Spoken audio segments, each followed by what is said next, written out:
السلام عليكم ورحمة الله وبركاته داوديال كلنتو wanaagsan ku soo dhawaada barnaamijka dhabka hadal qaybtan waxaynu ku eegaynaa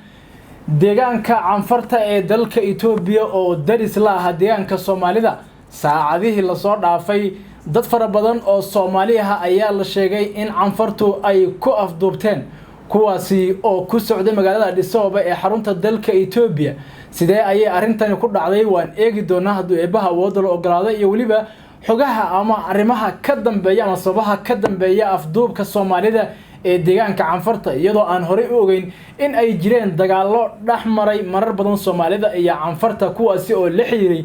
deegaanada Soomaalida ee canfarta hore loo hoosgeeyay kuwaasi oo Soomaalidana ay diidaneyd xogihii ugu dambeeyay Soomaalida la afduubtay halka ay ku sugan yihiin iyo waliba sida uu waxyahay iyo sababta arintan keentay ayaan eegi doonaa iyo maamulka canfarta oo ka hadlay sababta ay dadka Soomaalida u afduubteen dhinacaygan waxaa fadhiya jaamac isaga ayaan wax ka weydiinaa xogaha la xiriira Soomaalida lagu afduubtay saacadihii la soo dhaafay deegaanka canfarta gudihiisa jaamac soo dhaw okay deegaanka canfarta iyo Soomaalida ama Soomaalida canfarta waa inay xiisad baa u dhaxaysay dhulkii lagu muransanaa ee galbeedka gobolka City saacadihii la soo dhaafay Soomaali badan ayaa lagu afduubtay gudaha deegaanka canfarta maxay tahay sababta ka dambaysa arintan بسم الله الحمد لله ثناء لله ثم الصلاة والسلام على رسول الله صلى الله عليه وسلم gudahaan waa salaamaya marka koobaad ummadda Soomaaliyeed meel kasta ay joogaan waxaan leeyahay salaamu Allaahi calaykum saaxiibkay ilka casow horta ilaahay baa og sida xaalu jiro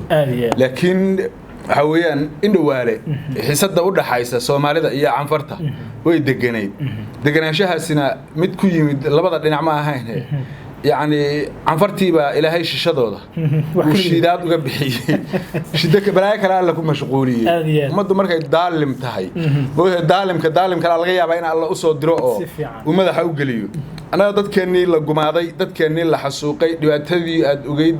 وحيكوه الشيء عنفري أبى المريم بيكوه الشيء عنفري وحيكوه الشيء هو يساند ملتري بيكوه الشيء وحيكوه الشيء دور بقولوا مليون ولا عجوا أبى المرين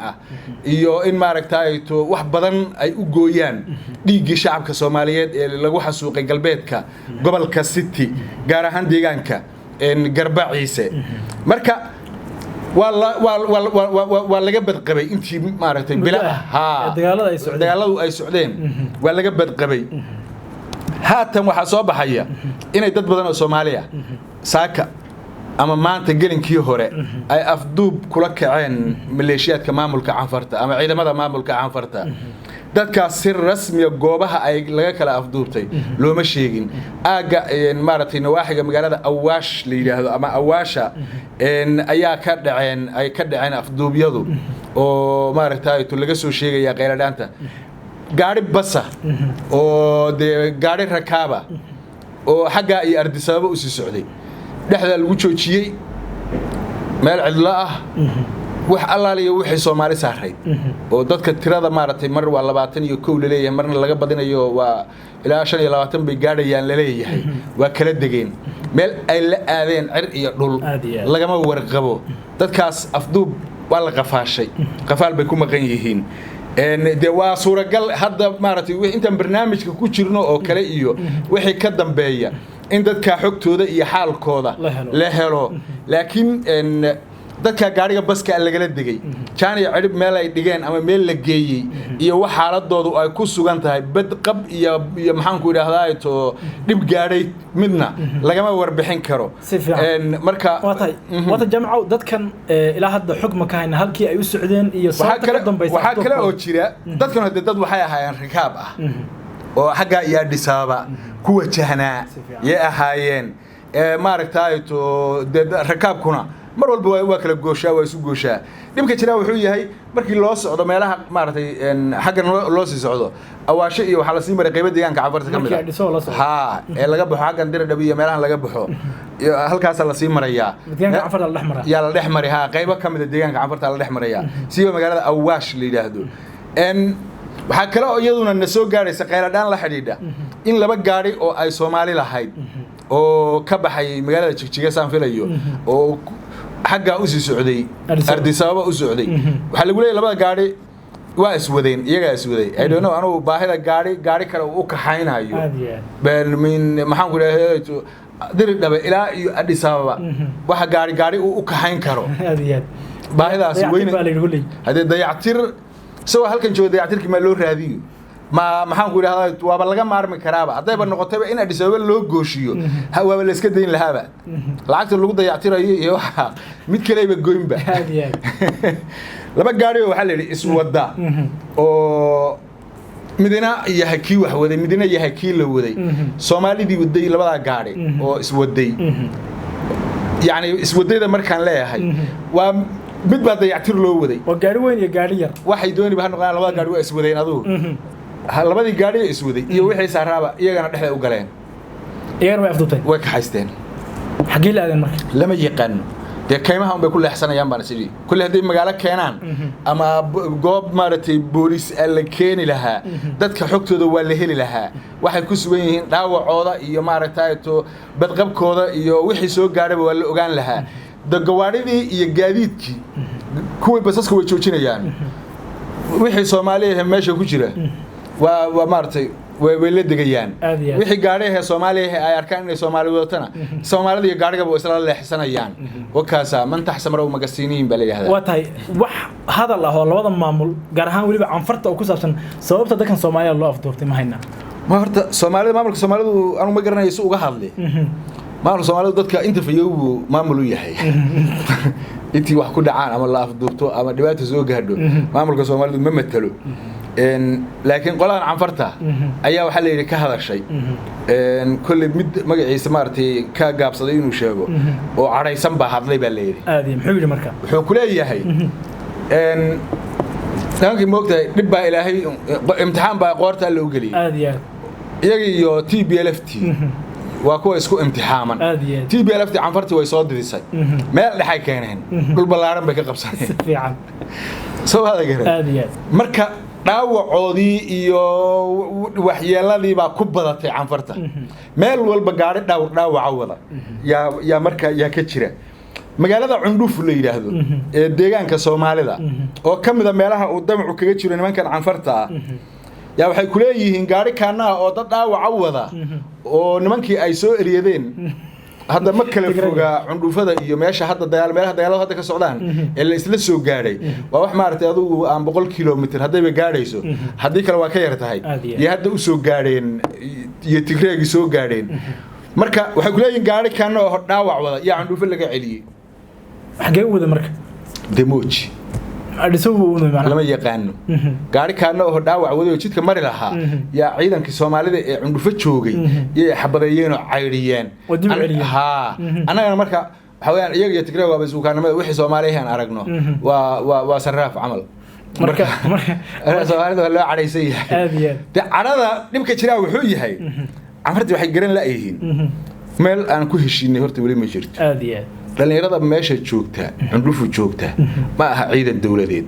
waa dhalinyaro maleeshiyaan oo deegaankooda ilaashanaya waa kuwii ay walaalahood laayeen dhiigooda galeen waa kuwii ay dadkoodii iyo ehelkooda barakiciyeen waa kuwa maalin walba ay weerarka ku yihiin aqli xumadooda kuwii dhiigooda ay daadiyeen oo wali dhiigii uu ku maqan yahay oo ugu yaraan hadda labadii sanadii ugu dambeeyay saddexdaha dhowr kun oo qof oo Soomaali ah ku maqan canfar lagama heshiino wali lagama wada hadlin Soomaalida garan Brazil waxay ku leeyahay hadana waxaan rabnaa inaan iska marno meesha madameeraha degan mise dad baa degan aad Soomaalida garan aqli waa moogday waxyaalaha moogday dadka adigu waa ku dili karaa waxaan rabaan kugu samayn karaa laakiin aniga ma taaban kartid meesha waa inaan marow waa ku dilay hadana anoo maqiiqan baan ku soo dir hadii xataa la yiraahdo bini aadan baan nahay dad darisana waan nahay waxna waan kala gaareen jidkan inaan marnaan rabnaa jidkan ma aragtaan inaan marnaan rabnaa ama ay militariga ay iska soo hormarin jireen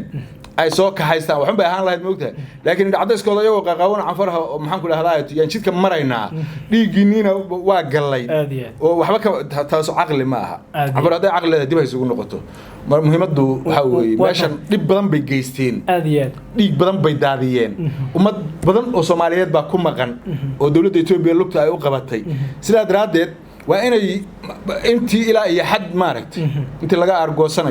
أي إسقابيان وهي جامعة عدم ما سنتها وأنا وين خلاف واجري ودي ربع اللي سكوا هيستي دجال مرة بدنا نحمري مدوين كده بين كستو أي سنجين واحد عن كذا ولا سو شيء أو ده وضع كرتين جيران وحيابه هاسل لكن واحد وربعين تسوق جاري مشري أنت صار مركل هذا مكان يسكت عيادي إن يدبس ولا بتاع ودجال الله أي لبدا حوي ضد درس كايد أحمران أرتا حسدنو مين استاجين لما نحلنن وحلنا اللي جمع جارين سفيان توبيا أي أنا نحسوق ده أنا عن فريق وحبا نما يهيل كرتو هذي وحين نجسوا جاري إيادنا وحويان وواحد لقطة نلو قبني ودبنا نلو هي مركا حقيقة وحيتها هي إن ما أنت إن نبكى يلا يشدد الشرتاهي أي تهي إن مد دولة إثيوبيا كده بيسو عن فرته شدة كروة بحذي مويانة هبين لجمنا بتجلين هل هبينا لجمنا بتجلين رئيس كان هذا وحام الله رئيس كوحاب صابته دولة إثيوبيا واحد بدأ كودي عن فريقه كل جدا هل كان مسؤول آذيسو ما نكوي ما رئيسه سومالنا مسؤول ويرئيسه لكن وحويان فرصة بهايستي تاجر هايستي دبك الريح بهايستي وحول بالدولة الدحية دلك إثيوبيا يا مارتي السلاح يسوي وهجاتين يسوي كربع يصدق اللي واحد سوقي ميليتريا حرادة ميليتريا جديه هذا الواحد سوقي دولة إثيوبيا إن لها اللوادي دو أفر بقول وبني آدم إلى هاي أبوري واحد دمبيا وأي جلان وسكيرنا أقول أنت إني صومالي ويهين كليا صومالي ها صومالي إني يهين كليا أقول أنت الذي ديانك صومالي اللي كمان تعسين كرتان محاور بهنتي اللي ما سوق دين كرتان لقى هذلك عندي كهذا الشوا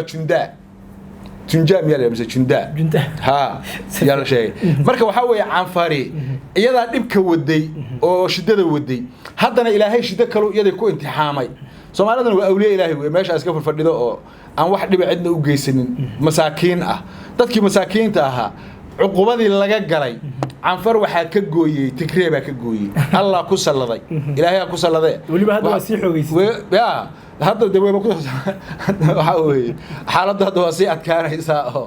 حاويان ميليتري إثيوبيا ما قارنوا وسهر سعلانهم وسهر سعلان يا أبو سهل هي اللي هي عفرت هذا قيرة أي كب حيزة يقولين نبكى واحد وضبع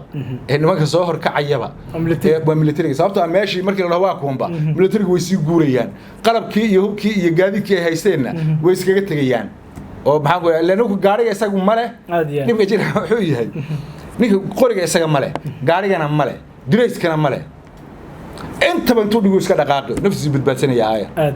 هذا مركو حاجة تانية ولا يسوع عيدية وده هدي الله يسوع عيدية أو قري واحد كده قالت مركو مهمة واحد هاي إن ربك سمانتا ودعي أو لسوشيء جيو إلا يهدنا ضد كان سومالي ذا إلا لا يهي مال مارتي لو قاعد لما جرنايو ماشي أسأل اللي عد صوت لنا مجرتو يجينا واحد اللي جمه هلين دولة الديجان كسومالي ذونا كما أيسن هادلين إلى يهدا إن واحد كل كسو كوردا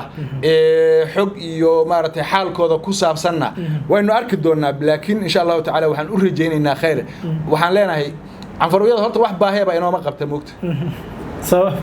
هبك يابن ماشي الصومالي باسي مرة يسمي عن فرح حق المبس وأدبه أديه وكا ماشي مال باب الجحيمة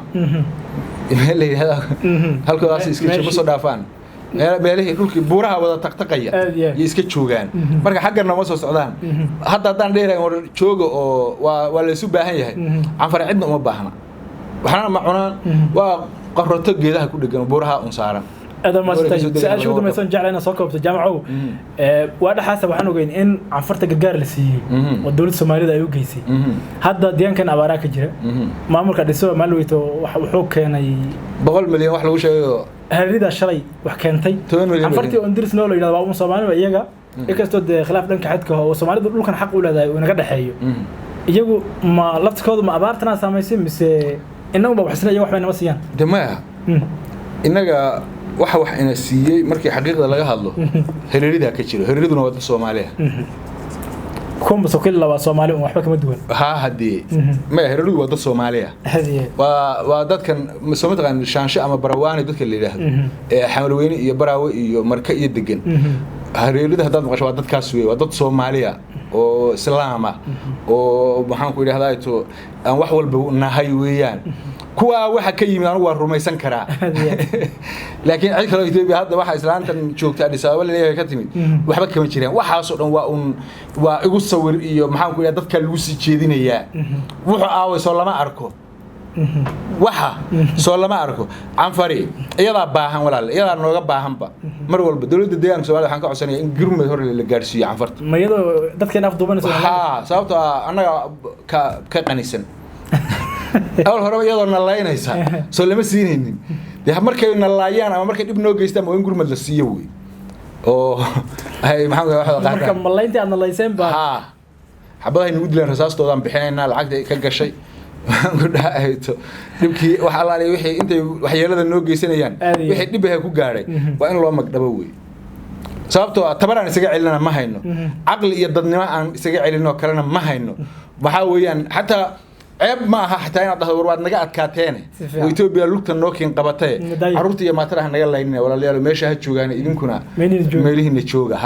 bini aadanka moogtay dadan iska celin karin inaad ku maaragtay dhahdo warwalaalo idaa waaga adkaatay ceeb ma aha laakiin waa iska celiye military wax aan iska celin male wax iska celinteenu gacan gadaal ka cabsanaysa ahay tii ciidamada la fasaxilaa Soomaaliya saacad kuma qaadanayso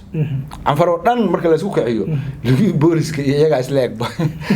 liibi booliska Soomaaliya 100,000 kama yara wixii waagi hore joogay iyo inta lagu daray laakiin ma lama ogola maamulkiiba ayaan wadnihiisa shaqeynaynin waxa weeye meeshan markii qof kaaga la dilo hadduu sa qiimo ku lahayn ee kursigu uu macna ku yeesho iyo maxaan ku yiraahdaa Addis Ababa laga imaanaya iyo ugaaskiiba sidan yiri waxa maxaa ka galay ugaas dagaal meesha dawlad baa joogta dawladda joogta madaxweyne ay leedahay madaxweyne ku xigeen bay leedahay xukuumad bay leedahay iyagu inta go'aan gaaraan in waxa weeye iyagii canfaro ay maalin kala samraan wax ay ku dhaantay male waxa laakiin marka maaragtay dadkii hoolaasho dadkan hadda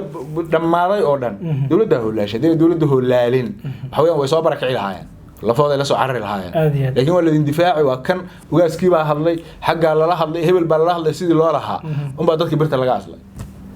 isku dhamaadeen marka lama difaacina soo carraana waxa weeye fursad looma siinin aad hamaasada jaamaco waxa daawadayaal qodobkan aan ku eegaynay dadka Soomaalida ee gudaha deegaanka canfarta lagu afduubtay iyo xiisada waxyaabaha dhaliyay waxa weeye intaas ayaan ku soo gabagabeynaa tan iyo kulan dambe waxaan idin ku dhaafaynaa ama idin ka tagnaa nabadgeliyo